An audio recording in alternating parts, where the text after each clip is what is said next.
Bienvenidos, bienvenidos a un programa más en esta serie de programas relacionados con el proyecto Estados Unidos, México, Mundo.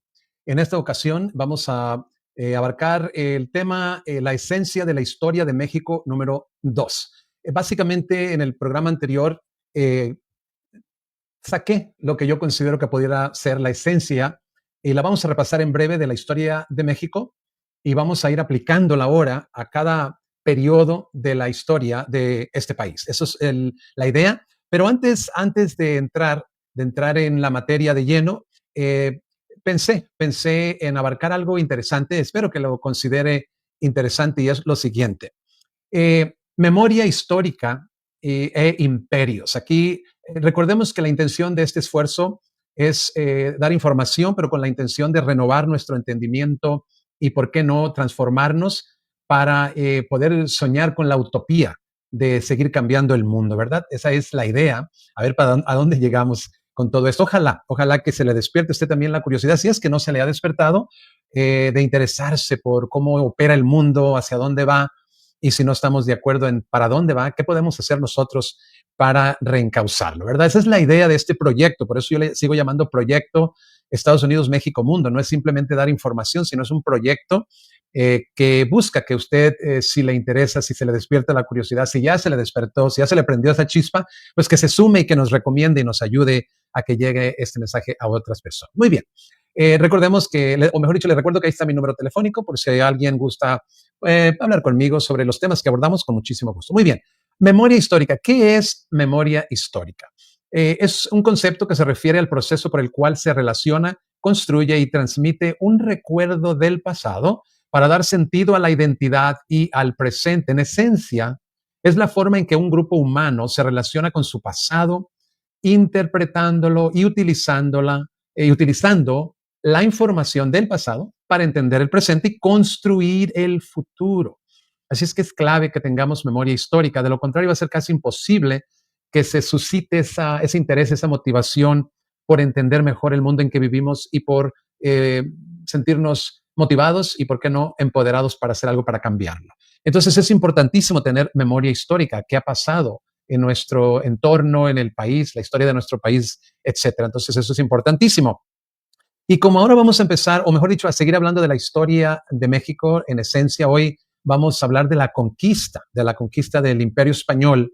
También quise traer a colación, porque tengo memoria histórica y recuerdo que los imperios españoles, francés y británico, inglés, son contemporáneos, o sea, no están tan distantes los unos de los otros, ¿cómo se dice la palabra? Interlapan, algo así.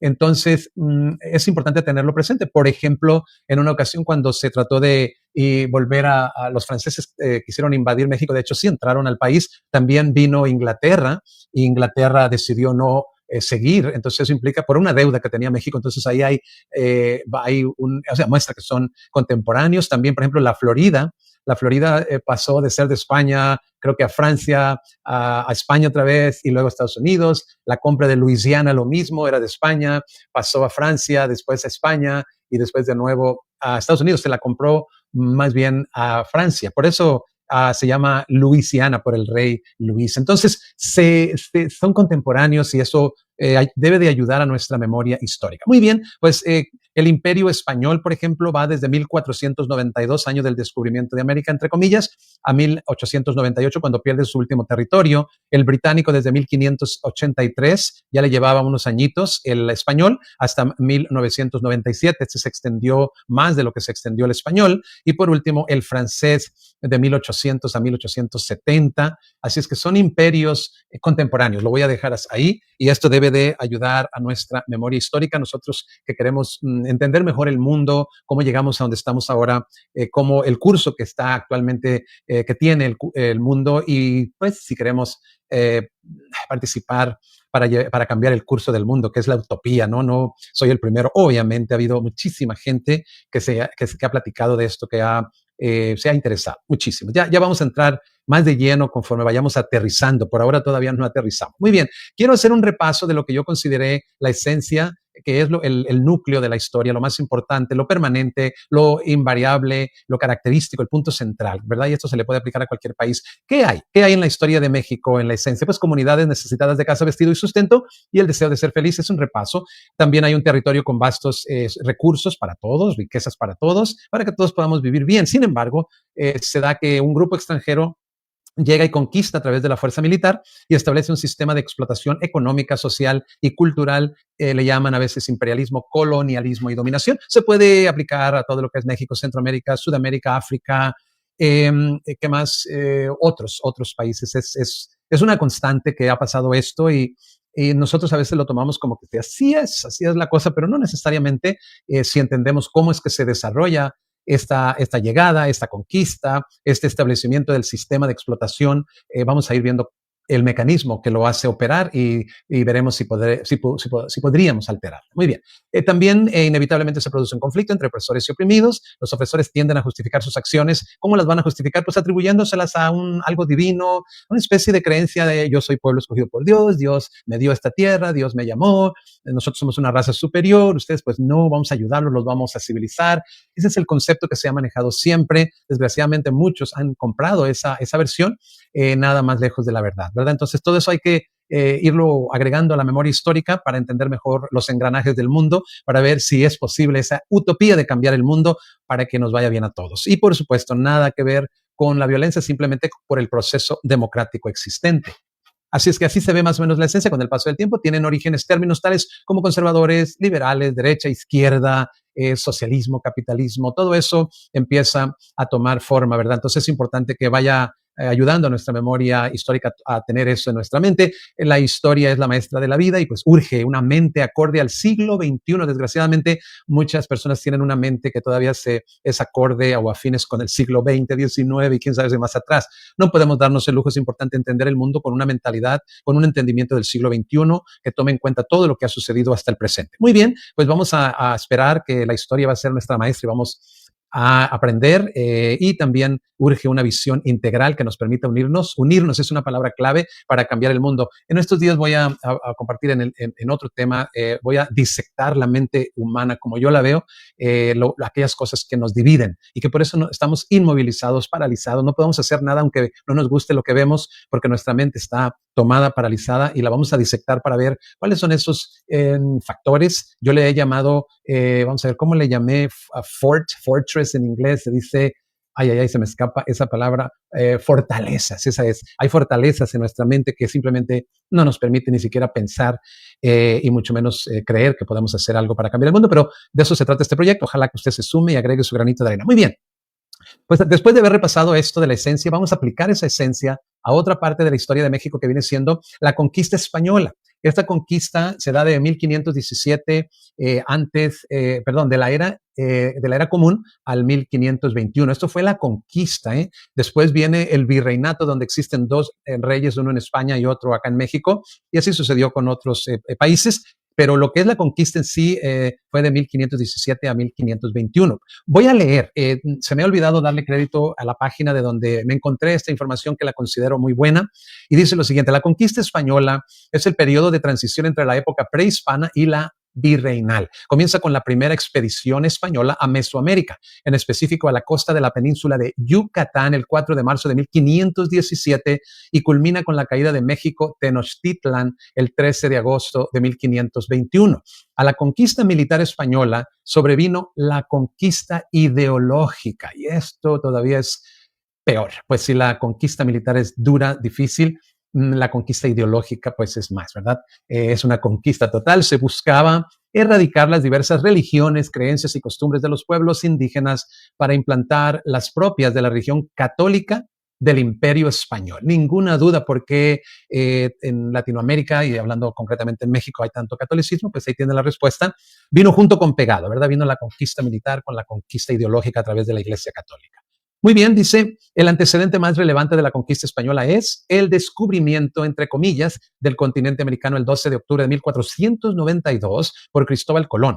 Las islas del Mar Caribe fueron las primeras en ser descubiertas, entre comillas, y en donde comenzó el poblamiento de europeos, españoles en su mayoría, quienes, deseosos de tierras, tesoros y riquezas que escondía el Nuevo Mundo, emprendieron empresas. Y esto es importantísimo, porque vinieron no solamente personas, vinieron, podríamos decir, empresarios. Fíjese usted, vinieron empresarios a establecer empresas acá a lo largo de todo el continente americano. Estamos hablándole a la memoria histórica, ¿verdad? Es importantísimo entender todo esto. Muy bien, dice las leyendas sobre las tierras prometidas, escucha esto, tierras prometidas, y eso lo vemos en la Biblia, claro, llenas de recursos naturales, de gran calidad y de metales preciosos en inmensas proporciones, fueron los principales motivos, fíjese usted, para el surgimiento de nuevas expediciones más allá de las islas caribeñas y que culminarían con el primer desembarco de europeos en México. Recuerde, las leyendas sobre las tierras prometidas, llenas de recursos naturales. Todo esto estaba en la mentalidad de estas personas que vinieron a explorar estos territorios, ¿verdad? Muy bien. La primera fue comandada por Francisco Hernández de Córdoba, quien el 4 de marzo de 1517 descubrió por primera vez territorio mexicano al desembarcar en la actual península de Yucatán cerca de Cabo Catoche, Quintana Roo, de acuerdo con las crónicas de Bernal Díaz del Castillo. Sin embargo, la primera incursión extranjera en suelo mesoamericano fue infructuosa debido a los combates suscitados con las poblaciones mayas de la región. En 1518, una segunda excursión con resultados similares era emprendida por Juan de Grijalva, quien recorrió gran parte de las costas del Golfo de México hasta el actual río Pánuco en Veracruz. Seguimos. Pese a los inconvenientes, en 1519 comenzó una tercera aventura que logró adentrarse e hirió de muerte al corazón del territorio mesoamericano al culminar con la invasión de la capital mexica o mexica. Esta nueva empresa fue comandada por el célebre Hernán Cortés, quien acompañado de un centenar de europeos, algunos esclavos africanos, imagínese usted, ya los españoles traían consigo esclavos africanos, escuche usted, y miles de aliados indígenas, escuche usted, miles de aliados. Quiere decir que se cuenta que algunas tribus se aliaron con los españoles porque estaban en pugna con los mexicas, y esa fue la idea de que vieron en los españoles una manera de derrotar, digamos, a los mexicas, y por eso miles se aliaron, ¿verdad? Indígenas derrocaron entonces a la confederación más importante de la zona, los mexicas, ¿verdad? Muy bien, seguimos. La incursión de las tropas extranjeras al interior de Mesoamérica estuvo llena de enfrentamientos, batallas, traiciones, pactos y alianzas con las distintas poblaciones nativas, pactos y alianzas, traiciones. O sea que muchas o algunas de las tribus se hicieron al lado de los españoles, ¿verdad? Muchas de ellas enemigas de los mexicas, ahí tiene usted. No es ningún misterio que en el inminente avance europeo, los pueblos históricamente agobiados y en guerra con las tropas de la Triple Alianza, Tenochtitlan, Tlacopan y Texcoco, tuvieron una oportunidad inigualable para acabar con su tiranía de la mano española. O sea, vieron en los españoles como la forma de derrotar a sus enemigos, que también eran indígenas, ¿verdad?